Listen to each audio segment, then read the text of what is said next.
Hello, everyone, and welcome to another episode of Irreplaceable Truths. I'm Dr. G. I'm very lucky today because I have a mentee of mine that used to be, I don't know how to say it. I don't want to make him sound bad. You can go ahead and make it sound bad. That's fine. He's just a little troubled.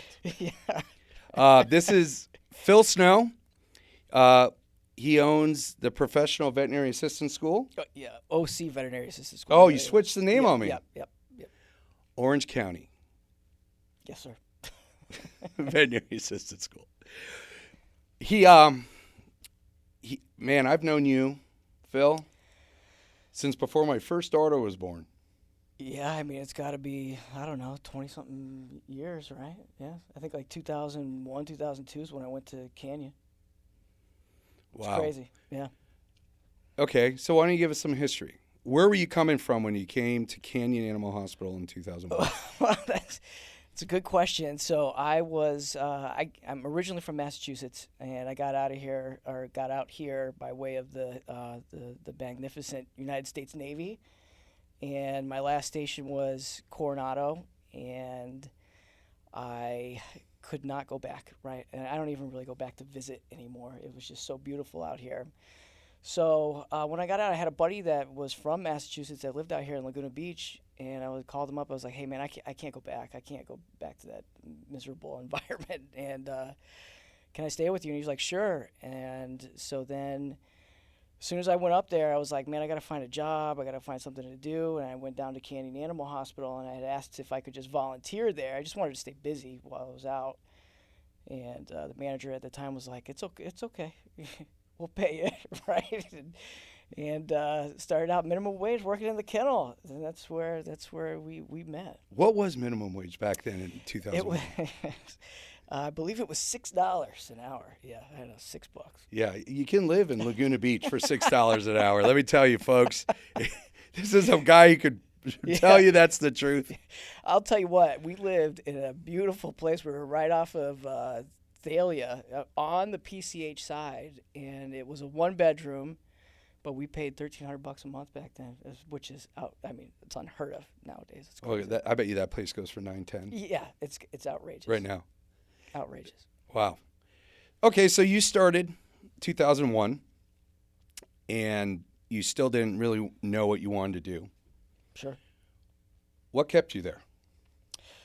Well, that's a great question. So I have a story for that, right? So I remember being in the kennel, and it was, I don't know, I had only been there for a short period of time, and I remember we got this rescue dog in. It was a beagle. His name was Spot. And Spot was hit by a car, I believe, and he was staying with us at Canyon, and he had a degloving on his rear leg. And I remember it was like this crazy, obviously being completely shocked at looking at the injury. And then the surgery that you did was you took his leg and put it into his abdomen, and then let that skin heal around the degloving, and then removed it and closed it up, and then he had like a piece of his belly wrapped around his leg. And it looked like he was wearing like Ugg boots, right? It looked like a furry Ugg boot or something like that. And I fell in love with the dog. I fell in love with the idea of medicine and surgery. I was just completely sucked in at that point with how cool everything was. And I kind of knew right then, I was like, man, I had never really thought about working in a field of medicine, but this is really cool. I think this is what I want to do. And if the state board is listening, I did not put it in the abdomen. I put it in this. I put the foot. I made an incision and put it subcutaneously, and we sutured in there, and he did great. And if I'm not mistaken, didn't they use him because he learned how to walk on his front two legs? It was the best thing ever. So he would walk on his front two legs because of the injuries, and he was just learned how to compensate. And then It was great when he came back in after he was all healed up. He would be running down the hallway, and then all of a sudden he would just go up on his two little front legs, and he would just walk. And people were like, "What the heck is that dog doing?" If you didn't know the history behind it, you thought it was just this weird dog doing handstands down the hallway. But yeah, he was walking on his two front legs. It was crazy. And I remember Beagle Rescue then used him as Children's Hospital Orange County therapy dog. Yeah, Best dog, because the kids would totally forget about why they were at Children's Hospital Orange County and just laugh their butt off because Spot would be walking around on two legs down the hallway. Spot was so awesome, and I had an opportunity to adopt him, and I didn't. And then I ended up adopting another beagle. Bernie was like this 80-pound beagle when we got him. Worst dog ever. Man, that dog got into so much stuff. And I always think back about, maybe I probably should have grabbed Spot. Spot was probably the way to go. I mean, your first dog was a beagle, though. Yeah. I mean, not a golden, not a lab, yep. Not a Cavalier King Charles. Yeah, right. Of which we had plenty. We saw plenty of. But no, let me go beagle. Yeah, right. That dog was in so much trouble. I'll never forget. I had a few roommates at the time when I had Bernie, and they used to leave the doors open and stuff like that, and Bernie used to get out. And I remember he would always walk, of all places, he'd walk right down the street to the animal shelter, and he would start sniffing around the dumpsters, and then they would pick him up, and then they would call me, and I felt like I was bailing my kid out of jail. I'd go out there and I have to go walk through the administrative place, and then go walk through the kennel with all the cages, and they're all barking and yelling at me and stuff. And I have to pick them out, pay for them, bail them out. God, I can't even tell you how many times that happened. I was on a first name basis with that shelter. That was well, yeah. I mean, the thing was, I was the medical director at the time, yeah, and I still am at Laguna Beach Animal Shelter, and I just think it's very important for, my biggest concern obviously is early career vets. Yeah. And I could tell you there's nothing more rewarding than helping out rescue animals, shelter animals. I remember there was one fucking jackass doctor who said, "Why do you do so much for these shelter animals? They aren't paying a bill, right? They don't need that much help."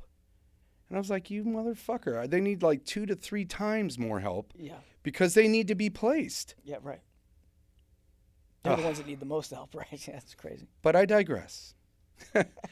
So then you continue at Canyon. Yes. So let's talk about because that was your main job, right? Yeah. So you went from kennel to assistant. Yes. Yep. Kennel to assistant, and it took a little bit, right? And I always try to tell students my story, right?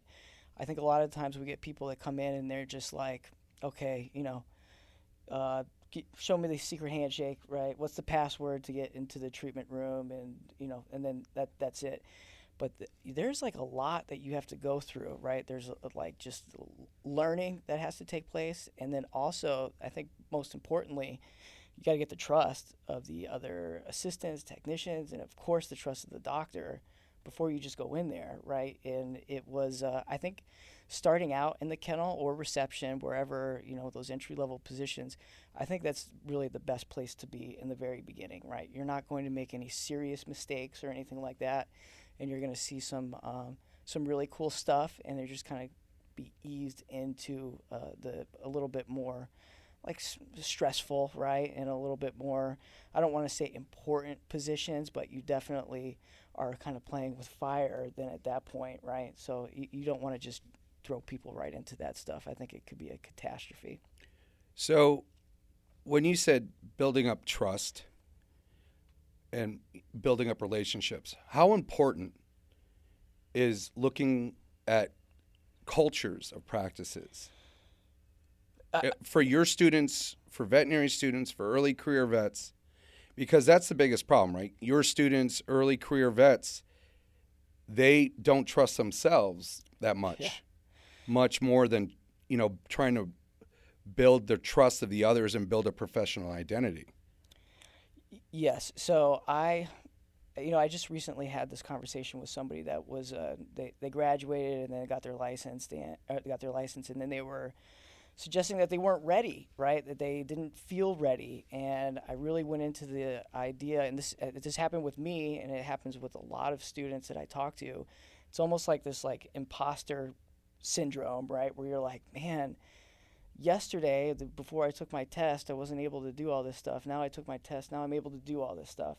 And there's a lot of responsibility that's associated with it, and I think a lot of people get nervous and they're concerned that they're going to make a mistake, or that maybe they need more schooling or whatever. And I think a lot of people go through that, right? And I would imagine the vets go through it too as well. But definitely we see that with the technicians, and it goes away with time, right? It's just getting in, especially if you're starting a new job and you're newly licensed. I would imagine you're walking on eggshells a lot of the times, right? So the culture of a clinic is super important, especially if you're one of these newbies, right? You're just out of school. You definitely want to be in a place where it's conducive to learning, right? You got to have the doctors and technicians that are willing to train you, not just on the stuff that you went through in school, but I think as anyone in this field can tell you, what one practice does may not be what the next practice does. In fact, you may have doctors within the clinic that practice medicine one way, and then the other doctor practices it a completely different way.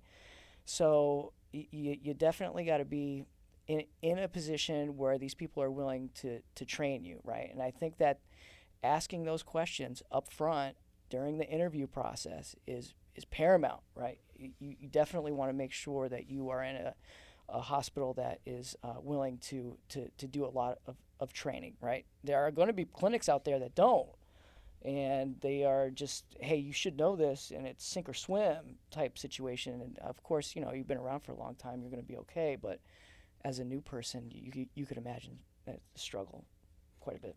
The struggle's real. I mean, it is. I mean, because you look at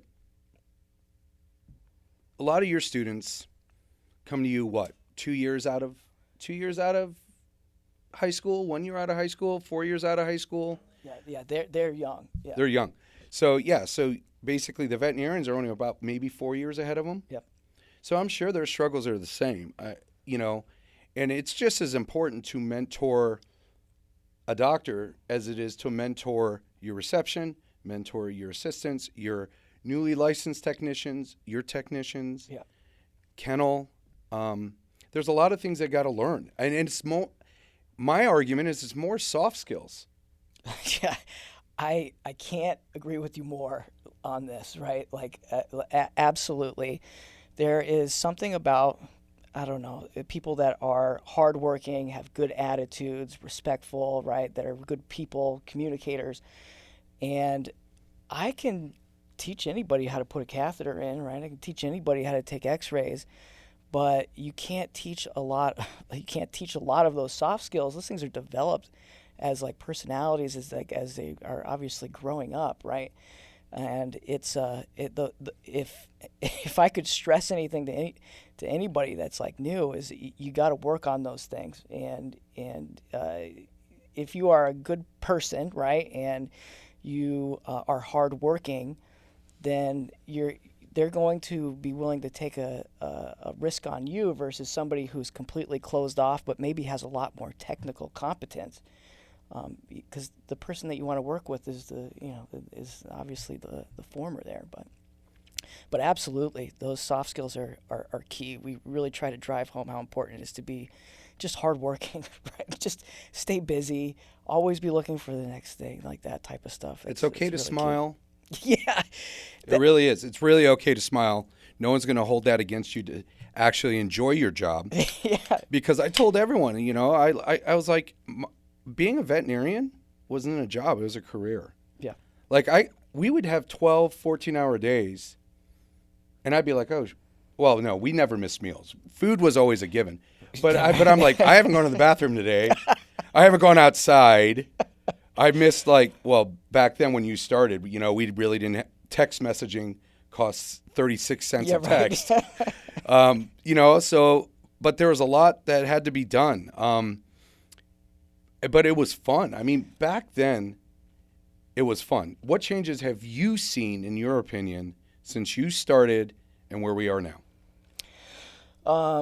What do you mean with like how the hospitals are? Or? The profession, the hospitals, whatever. What changes have you seen? Man, I'm gonna sound like an old guy, right? And I would imagine this is something that everyone goes through, right? Each generation. I will say it, like a lot of the younger kids that are coming out, just like I was saying, with just give me the magic, the secret handshake. What's the password, right? What do I just need to do? There isn't a lot of, I don't know, drive is the right word, but I definitely feel like a lot of the kids are more of instant gratification, right? Like I have a question, give me the answer right now. That's social media. Yes, absolutely. And a lot of that stuff, they aren't willing to go in and like do some of the work to find out the information. And I think there's a lot of value in that when you have your question, you can kind of answer it yourself, right? So I definitely see a lot more of that instant gratification type situations. I also have seen a huge shift in what I guess I would consider like loyalty to a clinic, right? I think when we grew up, it was you were going to work for anything, right? A manufacturing job, just a business in general, and you're giving your life up for that. You're going to stay there for the rest of your life, right? Yeah. You're the pensions and all that type of stuff. Now, these kids are they are going from one place to the next, and not only are they doing that, but I think one of the big things is we're seeing them switch professions a lot more than I think I would have anticipated in the back, well, at least back when we were growing up. So I think those were probably some of the biggest glaring differences that I can think of. Well, the one thing that blows me away is looking at these new career vets that really haven't been anywhere long, and then all of a sudden they become a relief veterinarian. Yeah. Yeah. I mean, we're talking, you look at their CVs that you get off Rue or any of those types, and you're like, you only been out a year and a half. Right. What do you feel confident in? Now, don't get me wrong.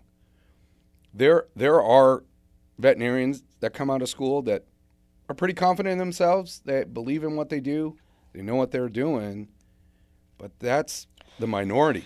Yeah, there's not a lot of real world experience there, right? And I think that's what a lot of clinics are looking for is like, yeah, obviously you need to have the school and the license and all that stuff, but what's your real world experience? Yeah. So, what drove you to get your license? Being in that clinic, right, and being at Canyon, I really knew pretty early on that, okay, I want to get into the treatment room. And once I was in there, I was like, okay, I want to get licensed, right? And I was lucky enough to have you guys, Canyon, pay for the school that I went to, and it was professional veterinary assistant school. So at the same school that I'm a part of now was the school that I attended back in 2007 or something like that. But I always knew, like right out the gate, that I wanted to continue to advance at least up until the licensing, right? And I knew that the clinic was where I wanted to be at the time, and that was a big driving force into me getting licensed. So, for all this people listening out there, you've been doing this a while. Are you still learning every day? Oh man. Yes, right, absolutely. There's one thing that I definitely stress to any of our students, especially like when it comes down to, and they're in the fourth semester, and this kind of goes with what we were talking about before, that imposter syndrome. Like, it's not like you get your license and then you're done, right? You are constantly like barraged with new medications, new new techniques, right? New technology. Like there are all different types of new things that are coming out on a regular basis. Highly encourage anybody who comes out of school, get involved in your local, like regional, state associations, and then also the conferences, right? The conferences are such a big part of it too as well. Not only is it a requirement in California, obviously, for us to do CE, but it really is to stay up on the newest stuff and the newest just the newest things that are coming out. Those conferences are paramount. Now, and a lot of these associations have a lot of free CE that they do too as well, right? Like we're obviously part of SCVMA, right? They constantly have a lot of different CE that's out there. But I consider myself like a lifelong student, right? I've pretty much worked and gone to school, like my whole life, still in school right now, which is hilarious. But it's something that I am too. Yeah, right. What are we doing?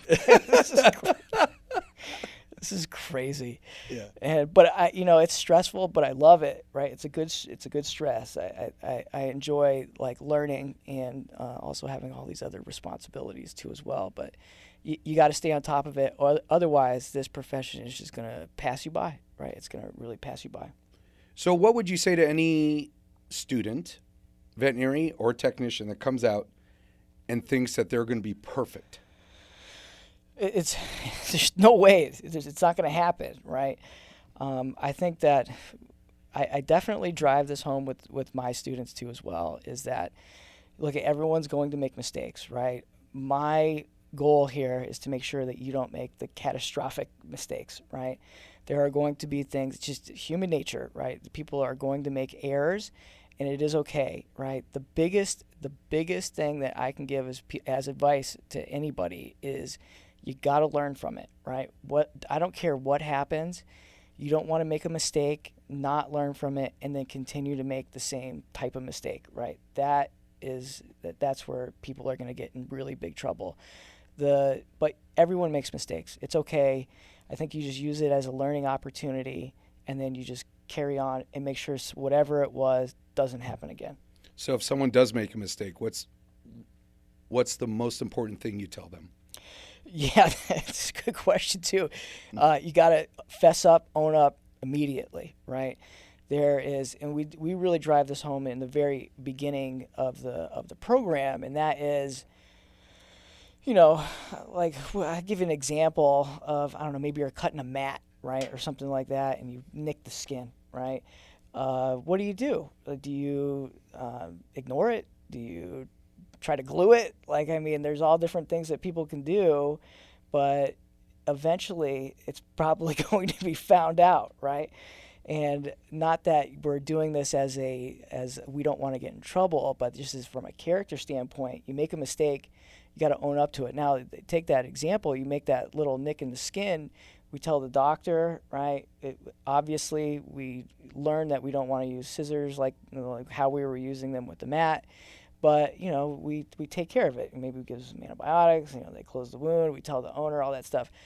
You don't tell them, maybe that thing turns into an abscess, right? And then, like, that type of stuff. So anything that goes wrong, it's got to be communicated immediately, and you got to own up to it, right? I try to tell people not to ever displace the blame or place it on somebody else, right? If you did it, you did it. Own up to it. It's fine. Everyone makes mistakes. They're going to appreciate that and you owning it versus more of, well, I was really busy and so told me to do, like, that type of stuff. Just take responsibility, right? That's the big thing.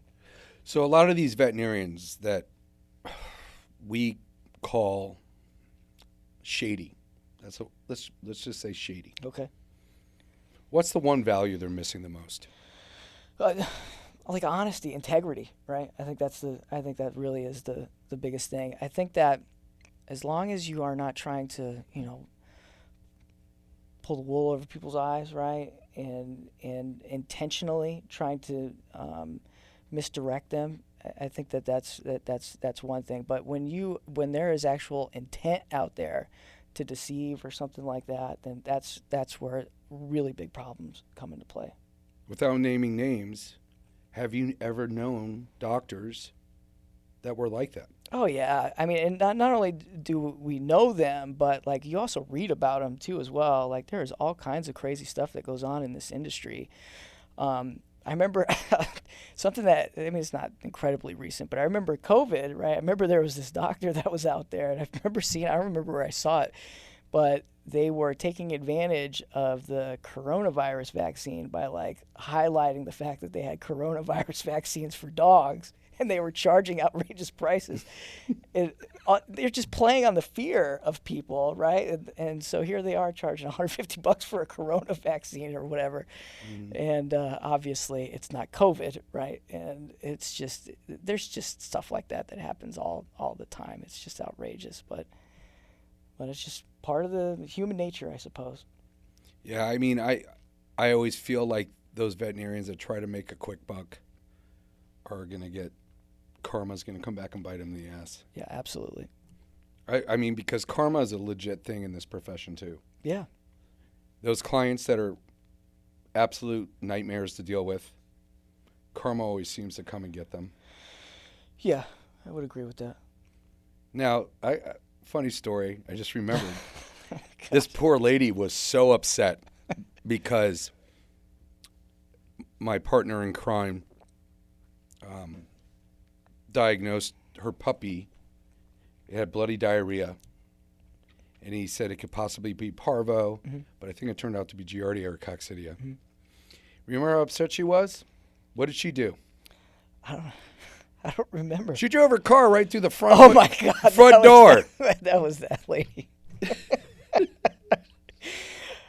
That is, man, I will never forget that. That car goes through our front door.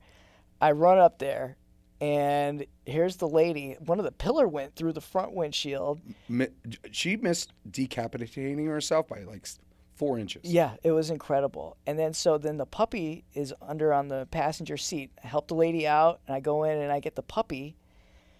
And all of a sudden, what do I see? There's helicopters that are flying around. And, you know, you ever watch the news, you know, cars going through buildings is like a big news. And I was like, here it is. This is my big break, right? Like, this is where it all happens. I'm going to be on the news. They're going to ask me all kinds of things, be like a hero. Right? So what'd you do? You grabbed the puppy right in the middle of the parking lot, look up at the helicopter, waving and smiling? Yes. Like, look at this moneymaker right here? Yeah, this is my chance, finally, right? People are going to appreciate me for who I am. And all of a sudden, I saw the helicopters take off. They all took off. And I was like, what the hell is happening? And come to find out, it was the same day that old guy ran a whole bunch of people over in Santa Monica. Do you remember that? Yeah. And so they had all just peeled off and then went up to Santa Monica, and I missed my big break. I apologize for that.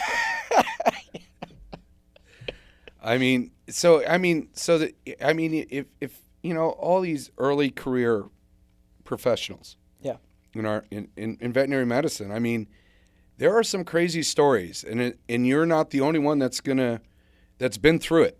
Yeah. I mean, Phil and I have been there at 3 a.m. to do C-sections.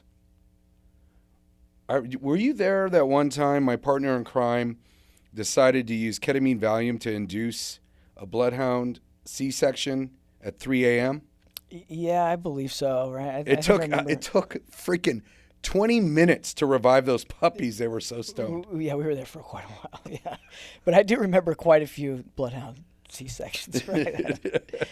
Basset hound C-sections. Bassets. Yeah, lots of Beagle C-sections. Japanese chin C-sections. Oh my gosh, the chins. That's right. The chins. We were lucky though. We didn't do that many bulldogs at the time. Yeah. Because there was a famous vet out in Riverside that was the bulldog veterinarian. Yeah, Butchko. Yep. Right? Yeah. But now, before I retired, I was working with Road Dog Rescue, and I was seeing Frenchies everywhere. Those Frenchies, man. And I was doing about, 5-6 soft pallets a week. I don't know how many stenotic nares. And where I'm going is, what do you have to say to an early career vet who says, oh my gosh, I could never do that? You mean like like doing stenotic nary soft palate resections, or like working Just with? any in the middle of the night C-sections. Oh my God. Well, you know, that's a really good point, and I talk to a lot of managers and a lot of technicians and some doctors that are in the community, and they tell me that when they put ads out for vets, that they are like, "Hey, I'm gonna work 2 days. I don't do surgery, right? And I need $120,000 a year, right? Like these like outrageous demands, and I will, at least from my experience, these vets that aren't going to do at least some procedures are not going to be making a ton of money for the clinic. There's just not a lot of revenue there. So if they're like associate veterinarians and you come in and you say that type of stuff, why are they like, why hire them when you can have somebody else that's coming in that's willing to keep everything in house rather than referring everything out to, you know, to the specialists or what have you? Well, the students you have in your school, how much experience do they have to have before they start? Yeah, that's a that's a good question. So since we're alternate route, right? So we have all of our students need to be working, period, right, full time in an animal hospital in order to go through our level 1, level 2 classes. We don't have any restrictions on how long they have to have been working, but as if anyone doesn't know, the alternate route, you're required to have 2 years of full time experience and education before you qualify to get your license. So we have people like that were myself that had worked for years and then went to school, and then we have people that are new, right? And they are working in an animal hospital for a short period of time, and then they'll go through the program. So we have people that have been working in the field for 20 years, and then we have people that have been working in the field for a few months, right? So there is a very wide range of students that we have. But the point to drive home is that they must have at least 2 years full-time experience Oh, yeah. for the program. Yep. Yep. What would you say if I told you that there is vet schools out there that require 0 experience before getting in, or only 100 hours? Yeah, I think it's outrageous, right? We have a very, very like entry level program, something called our veterinary attendant program, and it's 12 weeks. This is geared for people that have no experience in the animal hospital, and it's short. You know, they have about 78, 80 hours of internship that they do at a local animal hospital. The reason why I bring it up, like you can imagine, the students that come in are gung ho a lot of the times. I want to work in the veterinary field. I want to work in medicine. I want to work at a veterinary clinic. And we go through some classes and we put them into their externships or internships, and they quickly realize that this is not the field for them, right? That, oh crap, this is not what I thought it was. Perhaps they are going to be better suited for working in things like shelters, maybe rescues, boarding facilities, like if they still want to work with animals, but working in a veterinary clinic is not for them. We have had several people come through the veterinary attendant program to get experience, then went on to vet school, right? Then go on to our other technician stuff, but then they went to vet school after. And they were grateful they did that, just because you got to know what you're getting into. I can only imagine going through 4 years of undergrad and then 4 years of vet school, and realizing maybe halfway through, 3/4 of the way through vet school, that you don't want to do this. Like, that is a travesty, right? I think that would just be, just talk about a bummer, right? I mean, and I think that's one of the biggest problems we have with attrition, is that the ones who do well are the ones that know what's waiting for them at the other side, right? Yeah. The ones, and don't get me wrong, there are veterinarians that do extremely well that had no experience prior, but a great majority come out and they're like, what the fuck is this? What did I get myself into? Yeah. So what are some of the biggest stressors you can think of that come with working in a veterinary hospital? Well, I think there's quite a few, right? I think one of the biggest shocks for a lot of people coming into the profession, especially if they've had other office jobs and things like that before, you're on your feet all day, right? And you're skipping meals, you're skipping breaks, right? So I think that there's a big shock, especially people that are coming from like any corporate level jobs where it's everything's so scheduled. You have a lot of sick days that you can play with, right? I mean, especially as a vet, like you can't call out, right? Especially if it's just you. Like you are the reason that the business is staying afloat. So that type of stuff I think is quite a shock to a lot of people in the very beginning. I also think that dealing with life and death, right, is quite a stressor too as well. Some people are going to be better suited and can handle it a little bit more. We definitely have students that I think are doing great, and then they start getting involved in euthanasias, and they start having a real hard time with that concept and grasping it.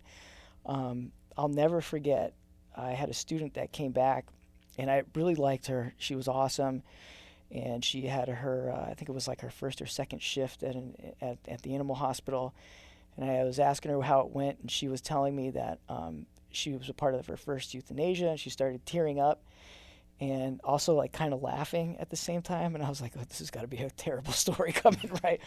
And she said that they invited her in for euthanasia, and here she is during the process, and she starts like sobbing, and the owner was consoling her. She was like, it's okay, it's all right. So it's like the exact opposite of what you would really want to do. Now, was I worried about her? Absolutely, right? But just through kind of learning about how to deal with those types of stressors and really just exposure, she was fine, right? She did just great. But I definitely think that life and death stuff is can be pretty hard on quite a few people. Well, the one thing that and I mean, the amount of euthanasias that happen between Thanksgiving and Christmas. It's outrageous. Outrageous, right? And I remember one day, I think I did 5 euthanasias, but I also had 4 puppy exams. Yeah. And talking about an emotional roller coaster, right? And, when my partner retired, it was a hard day for me because I really looked at, his name was Dr. John Hamill, and truly an amazing man and what he did for the profession. And one of the main reasons why I'm doing what I'm doing now. Yeah. But he looked at me and he's like, you know what, Gersh? I am so happy I do not ever have to euthanize another animal. And at the time, I was like, dude, you're off your rocker. Yeah. What the? It got so bad for me. Yeah. Last summer before I retired. I would go outside and vomit before euthanasia. I couldn't do it. Yeah.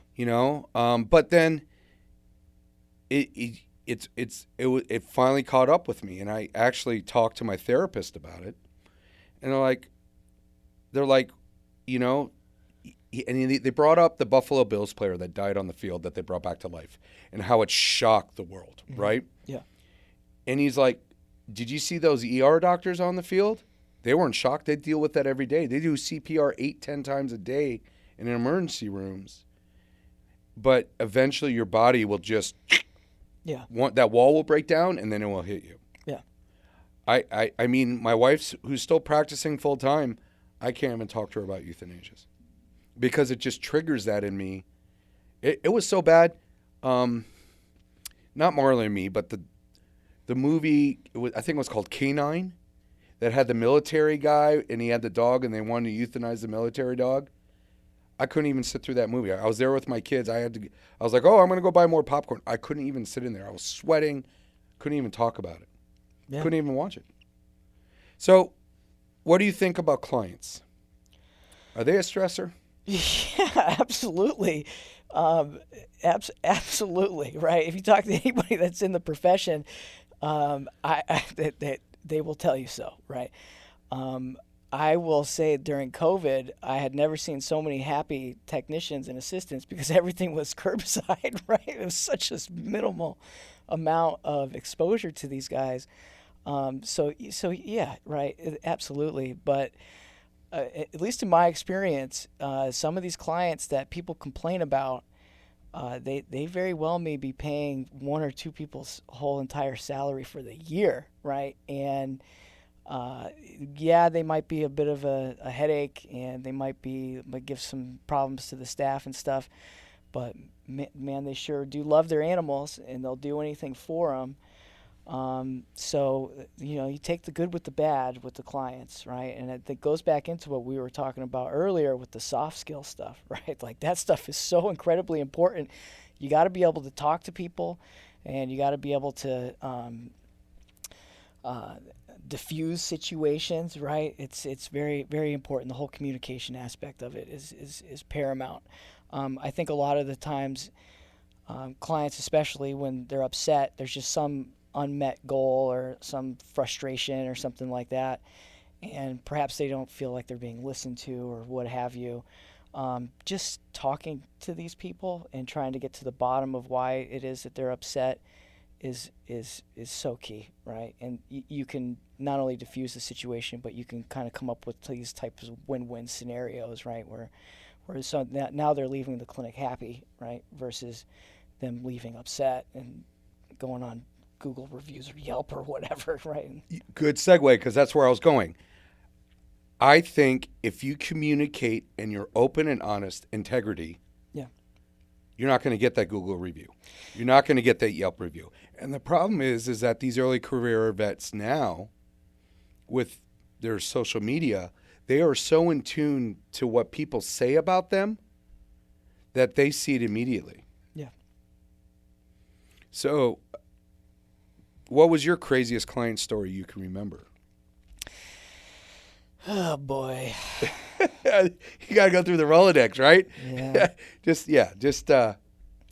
I think the craziest one was we had a dog that passed away in the clinic, and the owner didn't know what she wanted to do with the body, right? And so she wasn't ready to cremate it or what have you, and she didn't know if she was going to bury it or whatever it was.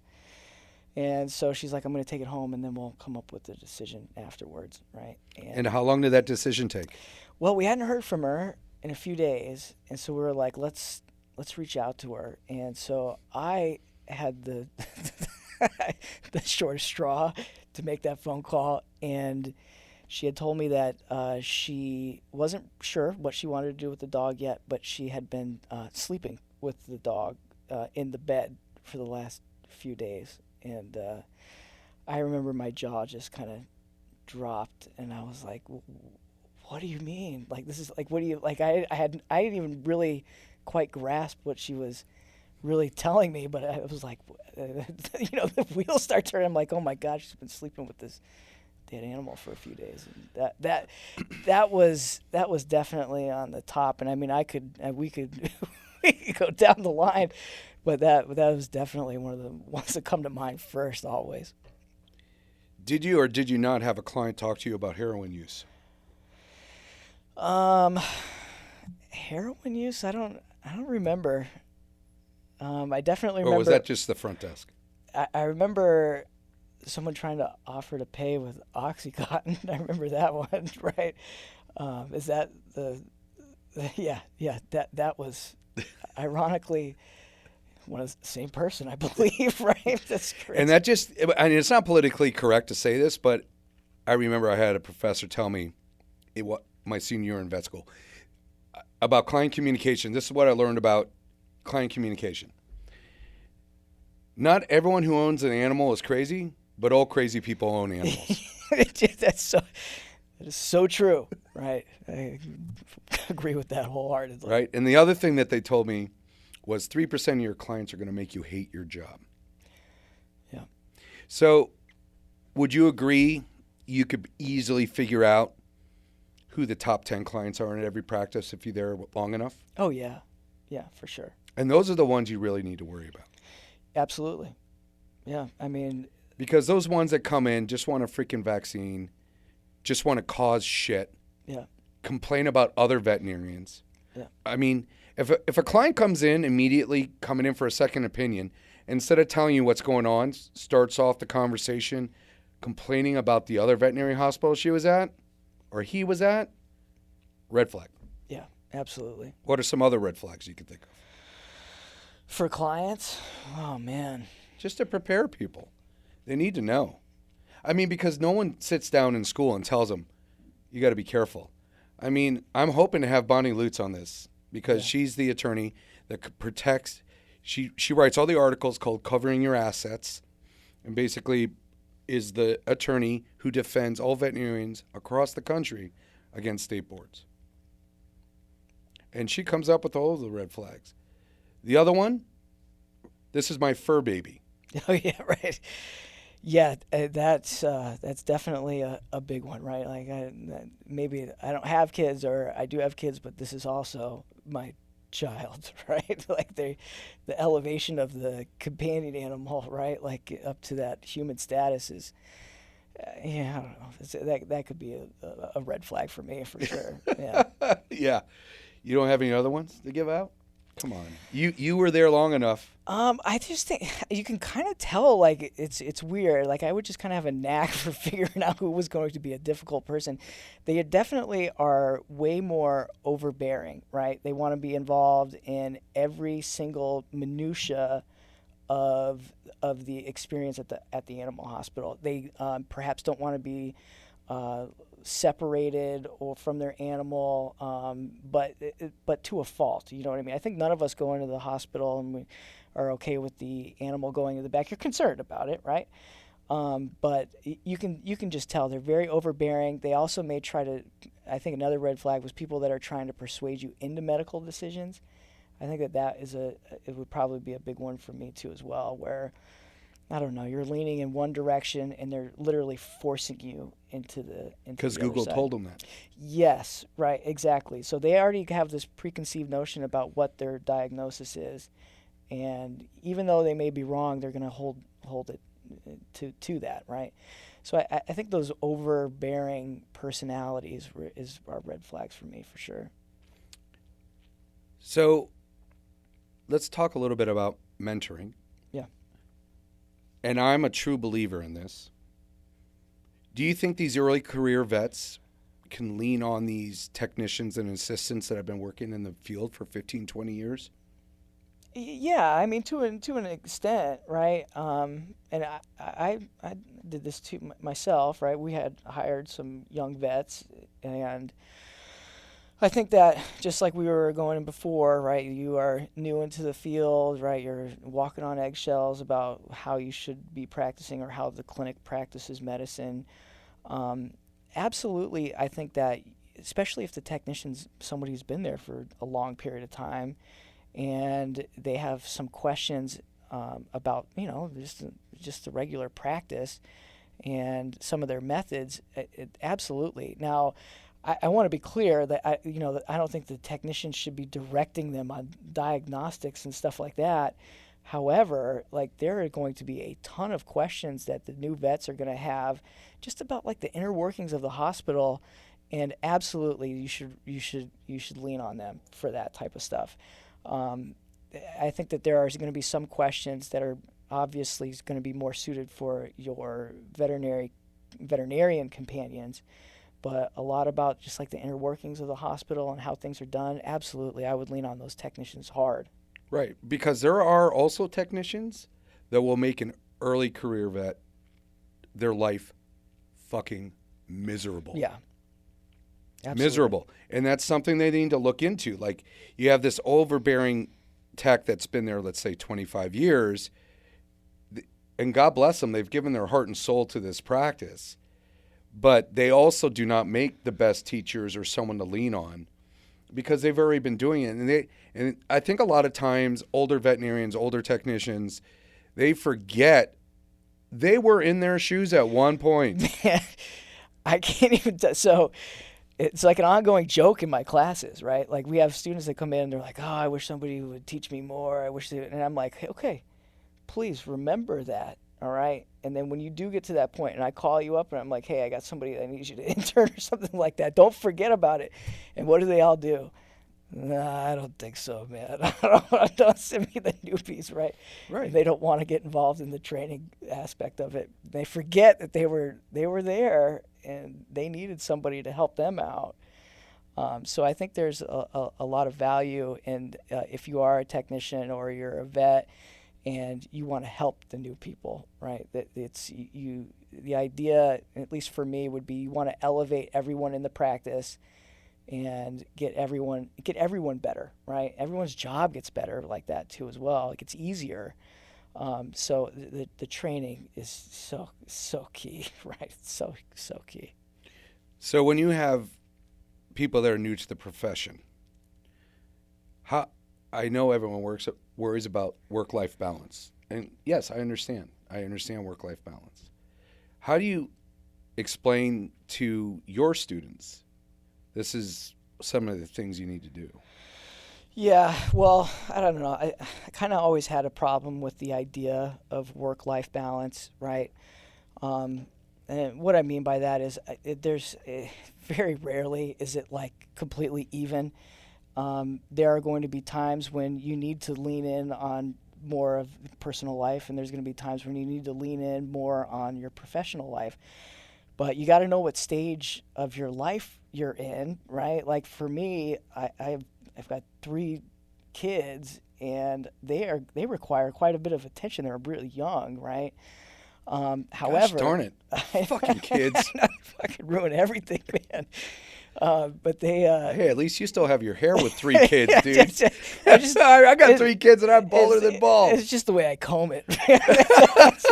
It's just all the product you put in.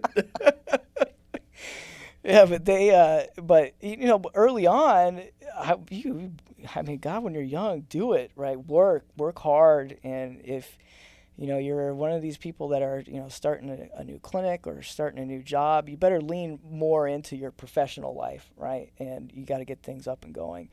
But that's what I was saying. Like, I can't imagine there's this perfect work-life balance. I just don't think it exists personally. I think that you're always kind of like on one way or the other, and you got to pay attention to what needs it the most, right? Like, you might even think that your work-life balance is great, but then all of a sudden something happens in your personal life, right? And that's called life. Yeah, and that's going to require your attention, right? And professional life is going to falter. Now, if you're a new business owner, you can rest assured your personal life is going to be struggling quite a bit, right? You might be going out there putting in 60, 70-hour work weeks, but it's a new business, right? It's a decision that you kind of made, and you got to stick to it and get the thing up and running, and hopefully it pays off in the long run. But there's like this I have just never really agreed with this perfect symbiotic, like everything is right. in perfect harmony. Well, I agree wholeheartedly with what you said about early in your profession, give it 1,000%. Yeah. Right? Because then you can back off eventually. Yeah. As a business owner, I would rather someone say, hey, I'm cutting my hours down to 32 or 28 or 24 instead of calling in sick all the time. Yeah, and I think that's a great point. I mean, we are not afforded the luxury of being overstaffed very often in veterinary hospitals. So one person calls in, it's felt throughout the whole clinic usually. Right, and one of the biggest complaints you hear by a lot of veterinarians is that I don't have the support staff. Yeah. I would love to do a lot more. I mean, I had Dr. Gassel in, and I mean, Dr. Gassel, he's an amazing surgeon. Awesome. If he's lucky, he does 1 procedure a day. Yeah. Like, one? Because he's so understaffed. No kidding. Yeah, it's... And the thing is, and it's not that he's not fried. He's not burnt out. Yeah. He loves this profession as much as I do, as much as you do. But he also has integrity. Yeah. And he knows, maybe I could squeeze 1 more in, but is that the right thing to do? Yeah. That's good. And I understand if like these younger career veterinarians are like, you know what? I just don't feel comfortable doing this procedure. I understand that. Yeah. That's different than saying, I don't do it. Yeah, right. Yeah, that's absolutely. Yeah. I mean, It's all about communication again, Yeah. right? Yep. It's all about honesty. It's all about just being, just those soft skills. I mean, so what do you do to teach emotional intelligence through your program? well, we have like some classes that revolve around like conflict, right? Like that's a big one that we deal with, like client conflict, but also like conflict amongst the staff members, right? So I think There's that's no it. conflict. There is no conflict amongst the staff. Everyone gets along perfectly at every hospital. I don't know where you've been. I don't know of any conflict at all. Right. I don't know of anyone having another employee sleeping on their roof when they get home. It's outrageous. Yeah, but we go into the type of stuff where, as far as the emotional intelligence is concerned, right? We want to make sure that people have empathy when they're leaving, right? We want to make sure that people understand that you got to recognize other people's emotions, right? And then I also try to emphasize the fact that you can't control their emotions either, right? But they need to control their own emotions. Absolutely. So that's the big thing. We always tell them you can control what you can control, right? Your reactions, right? How you react to certain scenarios, you can control that. But how other people react, right? You can't control people that way. So we want them to kind of recognize when people are angry, frustrated, upset, like just those types of real raw emotions that can take place as far as the conflict is concerned in the clinic, and then how to really like diffuse those situations and communicate, right? And the big things that we focus on are just making sure that you have respect for people and you do some active listening, right? And try to get all information out about why somebody's upset. I think that's one of the other key concepts is that we want people to, when you sit down to the table and you're discussing whatever conflict, you want to give people ample opportunity to get it all out, right? You don't want to just sit there and wait to talk and fill the void, but get all information out. You can get all information out, and then you can kind of work together to come up with the solution. But it's really key, right? That just the open communication as far as trying to diffuse these crazy, not crazy, but just situations that go on. Well, I think open communication is really a phenomenal take-home message. You can say too little, but you can never say too much. Yeah, yeah, absolutely, right. You want to get all. We have a couple of like practices, like they're just like activities that we do, and like part of it is, you give a couple people different scenarios, and the idea you have two different teams, and the whole idea is that if everyone comes up and they actually divulge all information that they have, you'll realize that there is a win-win situation involved in there. And it's just an activity, but it just kind of highlights the idea that if you go in there withholding information, or if you go in there and you try to deceive, it's not going to work out the way that you want it to, right? It's going to be lose-lose, lose-win, like that type of situation. So we try to, put those things into place just to kind of get the idea in their heads that, yeah, I got to be honest. I got to be open, right? And if I do those things and I let other people be honest and open, we could, come up hopefully to some type of solution that, everyone's happy. Okay, so what do you tell people? Because I learned finally that, and it took me a while, and I make sure I let people know this. It took me a while to realize that I'm not going to make everybody happy. Shocker. It's unreal. Well, the problem is because you look at, I'll go with early career vets. They've never been told no, right? Yeah. They probably got an undergrad, no problem, because they had good grades. Yeah. Then they probably got into vet school because, again, they had good grades. And they've never been rejected from anything. Yeah. Right?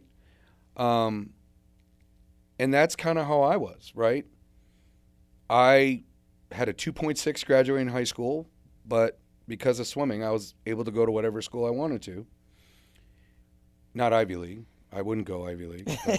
Because I knew I wanted to party and have fun. Yeah, right. But, and then I'm like, holy shit, I'm not going to be a professional swimmer, So then I realized I got to work at school. I did well in school, got into vet school. And, I just thought, oh, everyone just likes me.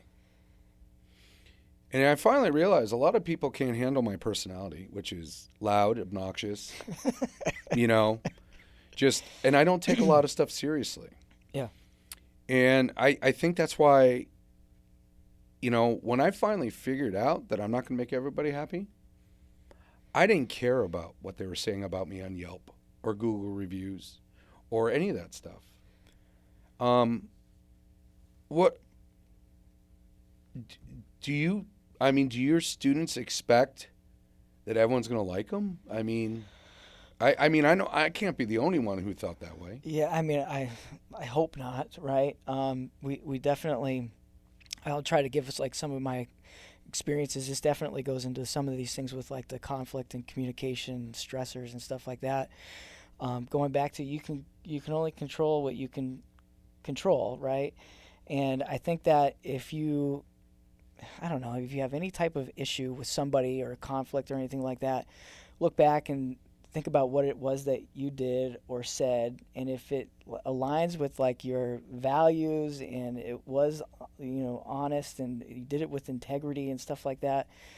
You can't control people's reactions, right? So like if you are in the clinic and you give it your honest effort and you really do everything that you think is right for a patient, and the client doesn't like it, that's on them. You know what I mean? And so, and you're right. You're not going to please everyone, right? Like you are going to have people that get upset, especially I would imagine for veterinarians, you are taking risks on diagnoses, right? And sometimes it doesn't work out and you're pushed into other directions. And that's an educated risk? Yeah, an educated risk. Because if someone's just coming out and taking a risk, that's called negligence. An educated risk. So they go in the direction that they think it should go in. And as long as you did it with what you thought was right at the time, like that's fine. It's called practicing medicine. Practicing. No one's perfected medicine yet. Not perfecting medicine. We try to perfect medicine. Oh, yeah. But anyways, I really think, going forward, I hope things change in the profession a bit. In your opinion, where do you see this profession right now? The veterinary profession or like the technicians or? Either. Just the veterinary profession in general. Well, I think holistically. Yeah, I'm worried about the new vets coming out. Just from what I don't have any experience with these newbies, but definitely from the managers that I'm talking about, that they don't really want to do a lot of procedures, or they have very specific demands about what they are not going to do. I worry about that as far as general practice is concerned. So where do you think they got that from? Do you think they got that from school? I don't know. I would imagine it's a combination of things that just the newer generation coming up, and I would imagine some of it comes from school too as well. I can't imagine that they are taught one specific thing in school, like, oh yeah, you're going to come out, but you don't need to do this type of stuff. I can't imagine that like being taught to them. Who knows? I could be wrong, but I think it's got to be a combination of just the way they're growing up, as well as some stuff they're learning in school too as well. It's got to be. Because I talked about this with Dr. Gassel in a previous episode as well. It's like there are veterinarians now that won't even try to unblock a blocked Tom. Right. Is there anything routine about a spay? The routine, yes, right? But it's a major abdominal surgery, right? Everyone say it's a routine spay, and I call bullshit. Yeah, it's a crazy procedure, but is it something that the vets do all the time? Well, yeah, usually, right? And do you agree it's easier to do on a 3-month-old puppy than it is a 120-pound lab that's been through 2 heat cycles? Absolutely, yeah, absolutely. I mean, now if a new student's like, hey, I'm gonna refer this obese golden retriever to go get spayed, I'd be like, yes. Please do. Yeah, that's a good idea. Because because the only time I would ever ruminate and go home and worry about stuff is when I would do like that big ass spay, right? Yeah. And I'd be like, damn it. Did I really? Yeah. I think I like it enough. Yeah, right. Oh man. So Phil, it's been a pleasure, dude. Yeah, it really has. Yeah, thanks for having me. This is I'll awesome. have you back on. Trust me. Please. There are stories to be told. Oh my God. Lessons learned. So many. So many. If people want to get a hold of you for your program, where do they go? Yeah, so OCVAS, OCVAS.com, right? We have 2 campuses. We got one in Garden Grove and one in Lake Forest. Go to the website. There's a number there. We're always looking for the big, at least our program, looking for assistants who have been working in the hospital for, some period of time that are looking to get licensed. Right, that's our demographic of who we go after. So, any assistants that are looking to get licensed, come on over. Right. Well, do you have to get licensed? Absolutely not. Right, and this is something that I am very upfront with people. When they come into the school, and there is not a lot of difference between an assistant and a licensed technician as far as what they're allowed to do, right? Like we can suture existing wounds, we can do casts and splints, right? We can extract teeth. There are some emergency type situations and procedures that we can do for animals that are coming in and that are crashing.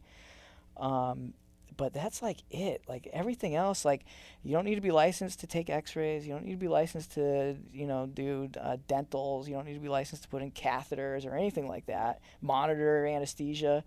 But I think the license carries a lot of weight, right? They obviously get paid more, right? I think that's the big selling point. And any assistant that's been in the field for a long time comes to us to get licensed. They're really trying to just collect more hourly wage, right?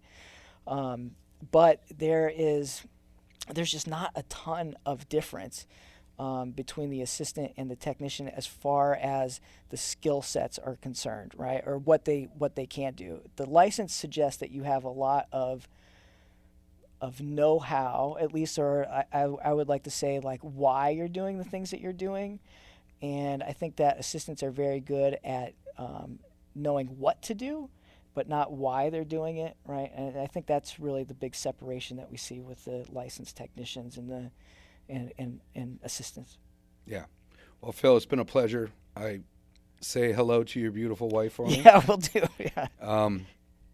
Of which you met at Canyon. I did. I sure did. She was a client first, yep. And then she came in, yep. Worked as a receptionist.